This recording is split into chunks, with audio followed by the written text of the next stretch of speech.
ପଇସା ପତ୍ର ଏଠି ଯାହା ତ ଯାହା ଥିଲା ପାଖରେ ଖର୍ଚ୍ଚ ବାର୍ଚ୍ଚ ହେଇଗଲା ବୁଝିପାରୁଛୁ। ମୁଁ ବାହାରକୁ ପଳେଇବି ଅବିକା ଭାବୁଛି ଆଉ ବର୍ଷେ 2 ବର୍ଷ ଖଣ୍ଡେ ବାହାରକୁ ପଳେଇବି ଆଉ।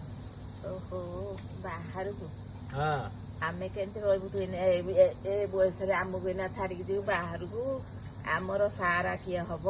ଛୋଟ ଛୁଆ ଘରେ ପ୍ରତି ମୁହୂର୍ତ୍ତରେ ପଦାକୁ ଭଲ ମନ୍ଦ କଣ ଏଠି କରୁଛୁ?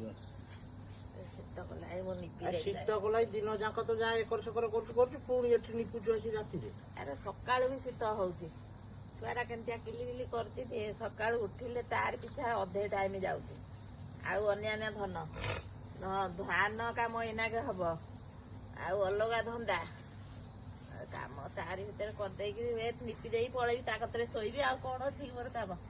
ସେ ତାର ରୋଷେଇବାସ କରିବ ଆଉ। ନାଇଁ ମୁଁ କହୁଥିଲି କଣ କହିଲୁ, ପଇସା ପତ୍ର ଏଠି ଯାହା ତ ଯାହା ଥିଲା ପାଖରେ ଖର୍ଚ୍ଚ ବାର୍ଚ୍ଚ ହେଇଗଲା ବୁଝିପାରୁଛୁ।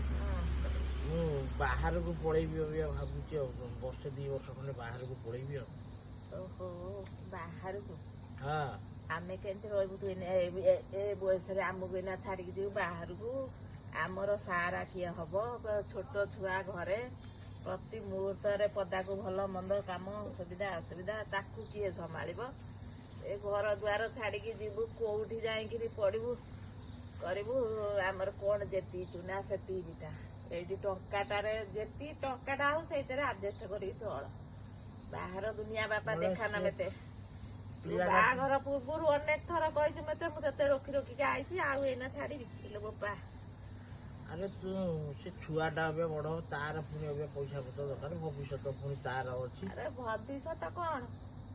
ପ୍ରାଇଭେଟ ସ୍କୁଲରେ ଯଦି 50,000 ଟଙ୍କା ଖର୍ଚ୍ଚ କରି ଯେମିତି ପଢଉଛନ୍ତି, 1,50,000 ଯାହା ପାଖରେ ଅଛି। ତୋ ପାଖରେ ନଥିଲେ ସେମିତି ଗଭର୍ଣ୍ଣମେଣ୍ଟ ସ୍କୁଲରେ ପଢେଇବୁ, ନିଜେ ଘରେ ଗାଇଡ କରିବୁ, ଛୁଆ କଣ ପଢିବେନି? ଆଉ ଏଗୁରା ସବୁ ଭାବିଲା ବେଳକୁ ଝିଅ କଣ ହେଇଯାଉଛି। ଭାବିଲେ କଣ ହବ? ଆମେ ଯିଏ ଆମକୁ ବାଟ ଦେଖେଇଲା ଲୋକ ନବାଲ ସବୁ ଲୋକ ବାହାରକୁ ଯାଉଛନ୍ତି। ଗାଁରେ କଣ ଲୋକ ରହୁନାହାନ୍ତି? ଗାଁରେ ପୁଣି ଲୋକ ରହୁଛନ୍ତି ନା ନାଇଁ? ଏମିତି ଆଡଜଷ୍ଟମେଣ୍ଟ କରିକିରି ଚଳିଲେ ସବୁ କିଛି ହେଇପାରିବ। ବାରି ଘର ବିଲ ବାରି ଧାନ ଚାଷ ହେଇ ଭଲ ମନ୍ଦ ଯାହା ଯେମିତି ଗୋରୁ ଗାଈ ଆମେ ସେମିତି ଆଡଜଷ୍ଟ କରି ଚଳି ନେଇ ଆଣି ଥୋଇଲୁ ଆଜି ଯାଙ୍କେ ନା ନାଇଁ? ସେ ଯାହା ହଉଛି ହଉ, ସେ ଧାନ କାମଟା ସରୁ ଦେଖିବା। ଧାନ କାମ ସରୁ ଜମା ଟୋଟାଲ ସେଇ ଆଶା ଦେଖାନାରେ ବାପା। ଯେ ବାହାରକୁ ମାନେ ଚେନ୍ନାଇ ବମ୍ବେ ଯିବିନି ନା। ଆଉ କୁଆଡେ ଯଦି ଯିବି 2 ବର୍ଷ ଖଣ୍ଡେ ସିଆଡେ ଦୁବାଇ ଫୁବାଇ ପଳେଇବି ପୁରା। ବୋପା କଣ ହେଇଲୋ ବୋପା? ସେଗୁରା ଦୁବାଇ ଫୁବାଇ ସବୁ ଏଗ୍ରିମେଣ୍ଟ ଜାଣିଛୁ ତ?